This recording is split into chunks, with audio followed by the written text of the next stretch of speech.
വൈദ്യുതി നിയമ ഭേദഗതി ബിൽ 2025 പിൻവലിക്കണമെന്ന ആവശ്യം. KCB workers association CITU Kanhangad division general body യോഗം നടന്നു.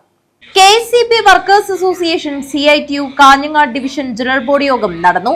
ഉപഭോക്താക്കൾക്കും സാധാരണക്കാർക്കും ദ്രോഹകരമായ വൈദ്യുതി നിയമ ഭേദഗതി ബിൽ 2025 പിൻവലിക്കണമെന്നാവശ്യപ്പെട്ടു.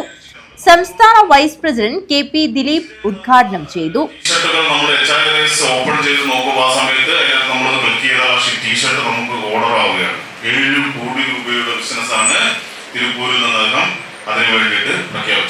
ഒരു തൊഴിലാളി സംഘടനയോട് ഒരു പ്രതിനിധിയോട് തൊഴിലാളികളുടെ യൂണിഫോം ആയിട്ടെങ്കിൽ ആരോട് സംസാരിക്കണം?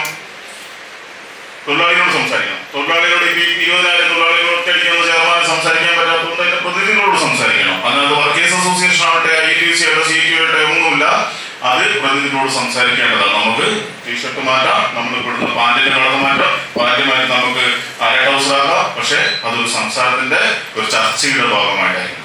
ചർച്ചയില്ല. അങ്ങനെ ചർച്ച ചെയ്താൽ നമുക്ക് കാക്കിക്ക് സമൂഹത്തിൽ ഒരു വിലയുണ്ട് ഇല്ലേ?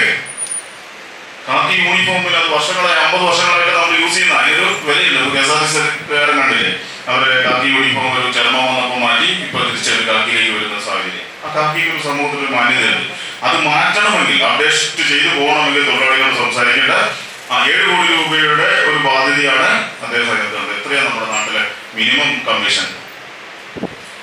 നമ്മുടെ ലേബർ വർക്കുകളൊക്കെ കരാർ കൊടുക്കുന്ന സബേജർമാർക്ക്, ഓഫീസർമാർക്ക് അറിയാം. നമ്മുടെ വർക്ക് ഡിപ്പോസിറ്റ് വർക്ക് ചെയ്യുമ്പോൾ നമ്മുടെ KCBയിലെ ലേബറിന്റെ മിനിമം കോൺട്രാക്ട് പ്രോഫിറ്റ് എന്ന് പറയുന്നത് അറിയാം. ഒരു വർക്ക് പോസ്റ്റ് മാറ്റുന്ന സമയത്ത് 5,000 രൂപയിൽ ലേബർ ഉണ്ടെങ്കിൽ 20% ഗവൺമെന്റ് അംഗീകൃത പ്രോഫിറ്റാണ്. സംസ്ഥാന vice president V Janardhanan, K Sasidharan, K Prabhakaran, TS Gopalakrishnapillai, Santhosh B Nair എന്നിവർ സംസാരിച്ചു. PV ജയരാജൻ അധ്യക്ഷത വഹിച്ചു. A ഗിരീശൻ സ്വാഗതം പറഞ്ഞു. News bureau, Kanhangad.